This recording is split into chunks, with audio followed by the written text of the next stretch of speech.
यहाँ से बड़े प्यार से घुमा के माल पे लाया. तो माल का फितना, क्योंकि मैं जब आपसे बात कर रहा था व्हाट्सएप पे, तो मैं एनालिसिस दे रहा था कि आई थिंक उम्मत में बड़े बड़े फितने और मसाइल हैं.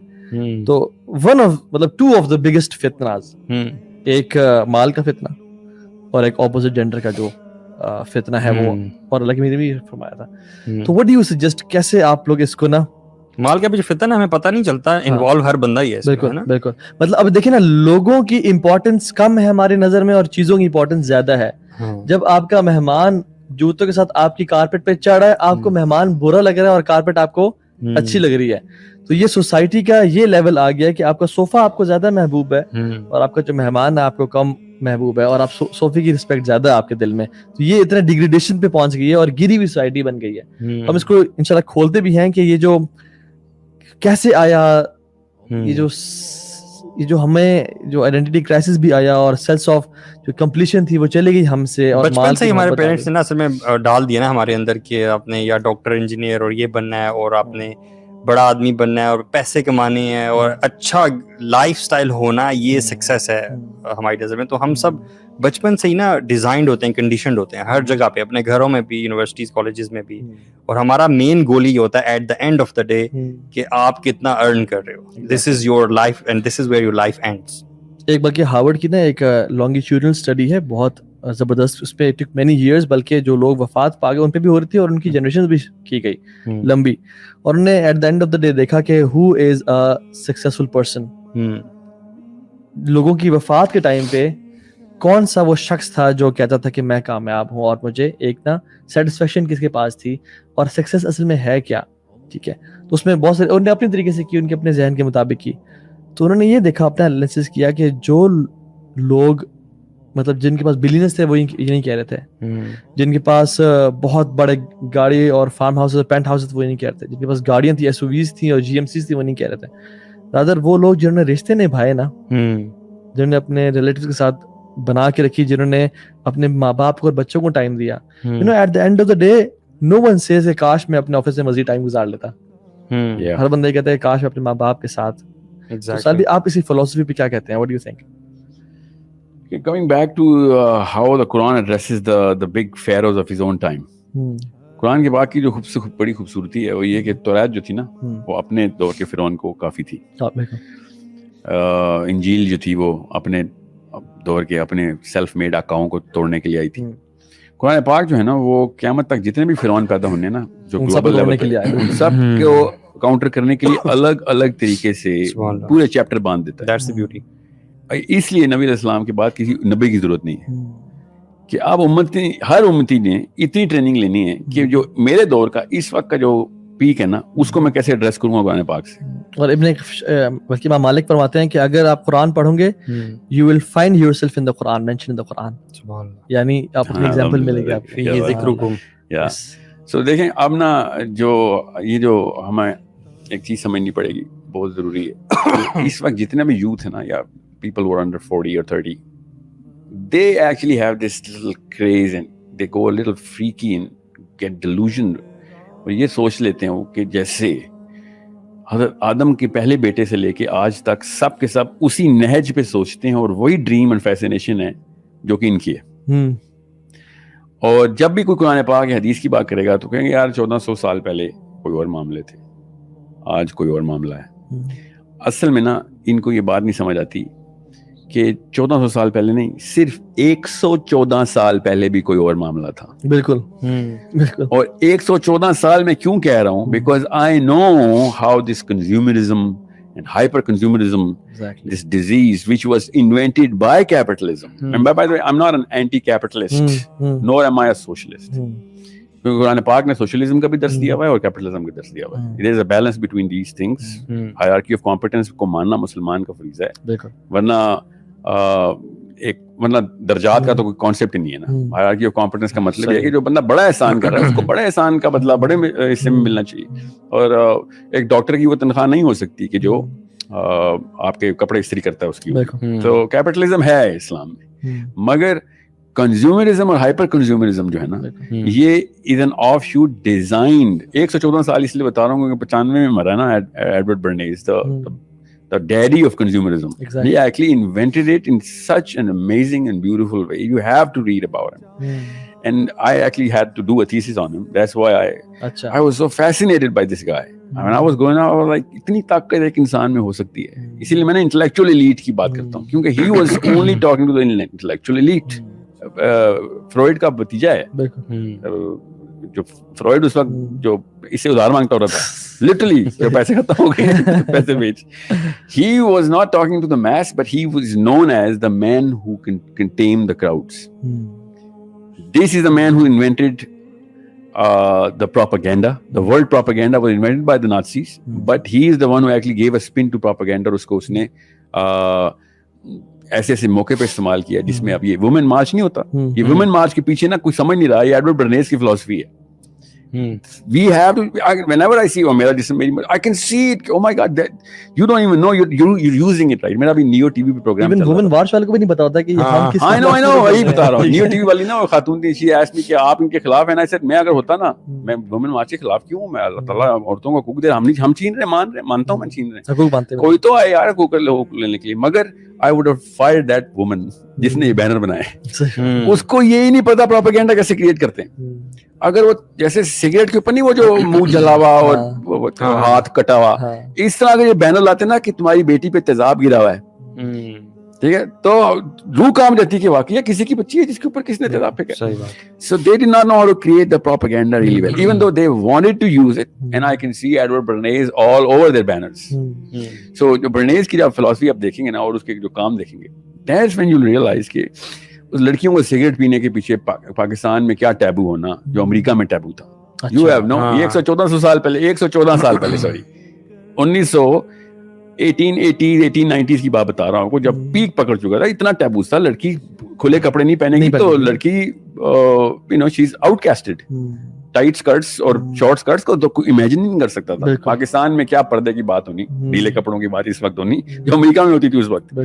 तो ये 1400 साल पहले की बात. नोबल खवातीन और नोबल फैमिलीज वाले वो स्कार्फ लेके और पूरे खुले कपड़े पहनते थे. उसको आप वो हाउस ऑफ लॉर्ड से रिजेक्ट कर देंगे अगर उस बंदी ने वो उसको पता नहीं क्या बुके बोलते हैं, क्या बोलते हैं, वो जो खुला फ्रॉक होता है. Exactly. वो ना पहना हुआ. सो लड़कियों को सिगरेट पे लगाने के लिए फिलिप मॉरिस ने एडवर्ड बर्नेस को he actually went to as a salesman कि मैं आपको करा देता हूँ, because he knew some film stars. था तो ये मेन स्ट्रीम के बंदा, ये छोटे बंदों से बात ही नहीं करता था. ये भी अमीर नहीं था उस वक्त. He became rich after this Philip Morris movement. अच्छा. So he created that movement कि किसी तरीके से ना जो इनका मार्च हो रहा है इस तरह न्यू ऑरलीन्स में ये होती है मार्डी ग्रा, इसी तरीके से ना इनकी एक मार्च चल रही थी उस वक्त. I don't remember कौन सी मार्च है वो, but maybe it's a 4th of July parade or something. And he got 200 film stars जो कि एक्स्ट्राज हैं, मेन स्ट्रीम है, उनको कहा कि बस तुमने एक सिगरेट लगाना है और स्लोगन मैं दूंगा. और they were like खैर है, हाँ लगा लेंगे, कोई मसला नहीं, एक सिगरेट पीने में क्या है. एंड देन उसने क्या उस पर लिखा, फ्रीडम फ्रॉम मेन. अच्छा, फ्रीडम फ्रॉम मेन. अब मैं वो लफ्ज नहीं इस्तेमाल कर सकता for a lot of reasons, I'm sure the audience also knows, क्योंकि बच्चे भी सुन रहे होते हैं. But he was like, you know, this cigarette represents the phallus of the man. So मैं ये टैबू तोड़ना चाह रहा हूँ कि यू आर नॉट अंडर, क्योंकि उस वक्त अमेरिका का ये इंप्रेशन था कि जो लड़की सिगरेट पिएगी वो आदमी की गुलाम है. This is how big of a taboo. America Pakistan में कोई टैबू नहीं है लड़की के खिलाफ जिस लेवल का उस वक्त अमेरिका में था. He spun it around and he instead of calling it a cigarette, he said this is a machine which is going to free you from men. And in the matter of 3 years only 12% of American women took up smoking. और जो consumer smokers की थी ना उसमें 12% incline आ गया. फिर only female fact 3 साल में 12%. I can even do the math on any other campaign that went so successfully. Then he did another one with different products, अलग अलग जगहों पे जा रहा था. फिर यहाँ तक कि उस वक्त कौन था 1920s में कूलीज होगा या जो प्रेसिडेंट था, उसकी इंप्रेशन ये था ये वुडन मैन है, इसकी कोई इमोशंस नहीं है, ये वो नहीं. इसने फिर उसको अमेरिका के प्रेसिडेंट इसको कॉल की, इतना मशहूर हो गया था कि यार मेरे बारे में भी क्राउड का इंप्रेशन ठीक कर दो. So he went in with the campaign के एक फिल्म स्टार को और दोबारा इसने बुलाया कि इसके साथ एक जोक क्रैक करना है आपने, और आपने जो है ना फिल्म स्टार को कहा you crack up like anything, बेशक जोक फनी हो ना हो. और असल में जोक फनी नहीं था. So they censored the joke and they made the laughter visible. Okay. کہ کس طریقے سے عوام کو یہ پتہ چلے کہ یار یہ تو بڑے under the double meaning jokes بھی کرنے والا بندہ ہے, is like one of us. Relatability کے بالکل اسی طریقے سے ڈونلڈ ٹرمپ نے یہ جو بس کے اندر جو نا نازیبا بکواس کی تھی نا, اور جو کہ پوری امریکہ وائرل ہو گئی تھی کہ یہ کیا بات کر رہا ہے, I can't even use that, every one knows that. اور بلی بش کے ساتھ جو اس کی آڈیو وائرل ہو گئی تھی, ویڈیو ہی تھی ایکچولی, وہ بائی ڈیزائن تھی. Everyone who knows Edward Bernays knows کہ یہ ٹیکنیک ہوتی ہے پروپیگنڈا آگے کرنے کی.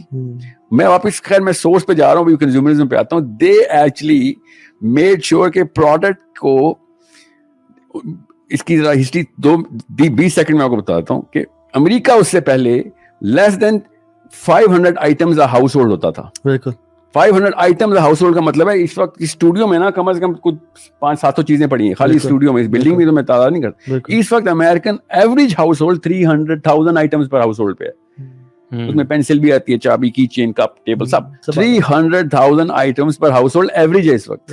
یہ 500 آئٹمز کا مطلب ہے ایلیٹ تھے آپ.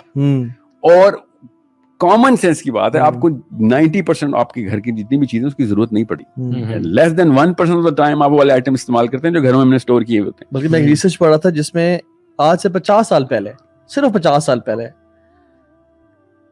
ایک جو آج کل کی لڑکی ڈریسز پہن رہی ہے, مطلب اس کی جو 0 to 20 آج جو بچی پیدا ہوتی ہے نا, آج 20 سال تک وہ 5,000 ڈریسز بناتی ہے.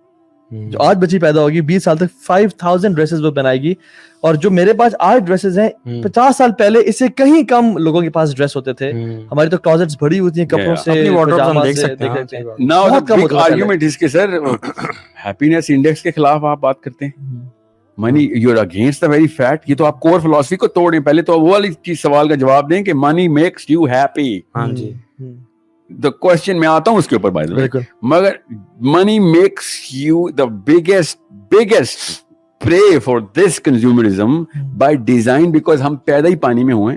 ہم یہ امیجن ہی نہیں کر سکتے کہ صرف 100 سال پہلے جتنا منیملسٹک ایلیٹ تھا, ایلیٹ بالکل غیر جو ہے مڈل کلاس تو بندہ سوچ بھی نہیں سکتا تھا, مگر جو ایلیٹ تھا نا ادھر 500 سے زیادہ آئٹم نہیں ہوتے تھے گھر میں اس کے. بالکل مطلب یہ سمجھ لیں, وہ جو نہیں وہ پٹھان میرے دوست ہے نا, تو ان کے گھر میں جاؤ نا تو لیونگ روم میں کارپیٹ ہوتا ہے اور گاؤں تکیے ہوتے ہیں, بس that's it, that's your furniture and that's good, that's awesome because they're not ashamed of it, that's who they are. ہمارے گھروں میں دیکھ لیں مطلب ہر کمرے کے ساتھ اٹیچ باتھ روم.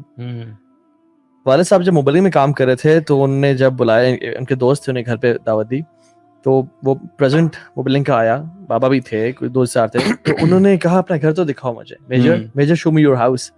وہ میجر تھے حالانکہ ان کے, وہ جب وہ گھر دکھائے کہتے ہیں my goodness you have got bathroom with each room, how is it possible. کہتے ہیں دس ہیپنس. کہتے ہیں we have a single house اور اس میں ایک فلور پہ ایک واش روم ہوتا ہے, اور تمہارے ہر یو آر, کہتے ہیں major you are a prince. صحیح بات ہے. اور ہم سبحان اللہ دیکھیں کہ کتنا ہم لوگ نہ کیا کرتے ہیں کہ چیز ہم نے عید پہ نیا کپڑا کیوں پہننا ہے بھائی. عید پہ اچھا کپڑا پہننے کو بولا گیا ہے, نیا کپڑا پہننے کو نہیں بولا گیا. ہم لوگ چیز پرانی ہو جائے, خراب ہو جائے تو لینی چاہیے, پرانی ہو جائے تو نہیں لینی چاہیے. نہیں یار, these are one of those things جس میں ہم بہت بری طرح پھنس چکے ہیں. اور ابھی بڑے ہو کے تھوڑا اللہ تعالیٰ کی طرف سے جب توفیق ہوئی, تھوڑی انڈرسٹینڈنگ ہوئی, تو تھوڑا ریئلائز ہوتا ہے کہ یار ایگزیکٹلی دس از رائٹ. یہ جو آپ عید پہ کپڑے لینے والی بات کر رہے ہیں, if you think deeply about this, حالانکہ بچپن سے ہمارے اندر یہی چیز چلی آ رہی ہے کہ ہاں عید پہ ہمارے پیرنٹس ہمیں جو ہے نا وہ نئے کپڑے لے کے دیتے ہیں, اس کے بغیر عید نہیں ہوتی. ٹھیک ہے, گورنمنٹ عید پہ لاک ڈاؤن نہیں لگا سک رہی کیونکہ لوگوں کا بیک لیش اتنا آئے گا کہ ہم نے تو کھاڑی کے جوڑے لینے تھے, ہمیں تو مارے بھی کے سوٹ لینے تھے اور پہننے تھے, ہم کیسے بازار جائیں گے. اور اس لیے سبحان اللہ گورنمنٹ کے آفیشلز کہہ رہے ہیں کہ ابھی جلدی سے عید کی شاپنگ کر لیں ورنہ لاک ڈاؤن لگ جائے گا. وہ اس لیے کر رہے ہیں گورنمنٹ کے جو مرچنٹس ہیں نا, they contribute to more than 30% of the وہ تو اس پہ کہہ رہے ہیں, اصل میں ان کی وجہ سے کہہ رہے ہیں ایگزیکٹلی. تو ہم لوگ سبحان اللہ, میں نے ایک جوتا کر لینا ہے تو میں ایڈیڈاس کا نیا جوتا لوں اور پرانا میں صدقہ دوں. یہ کیا فلسفی ہے, بلکہ پرانا اپنے پاس رکھوں, میں نیا لے کے میں کسی کام والے کو دے دوں کہ تم نیکی کا کام کر رہے ہو, تم ایڈیڈاس پہن کے جو قدم اٹھاؤ گے تم نیک چلو گے, میں میرا اجر جائے گا. آپ کا فون ہے یار, فون آپ کا چل رہا ہے, بالکل ٹھیک چل رہا ہے, آپ کی مقصد آپ کا پورا کر رہا ہے. Why do you need to upgrade it? Same goes for your car, same goes for your house and ایوری تھنگ. See, the question is why. That's the big question to answer. And the answer lies in our own history. But कोई किसी ने history नहीं पढ़नी, so मैं history का lecture नहीं दे सकता. So it's going to be, you know, sir एक बात बताएं, tune out of क्या things, पैसा sir. खुश करता है इंसान को?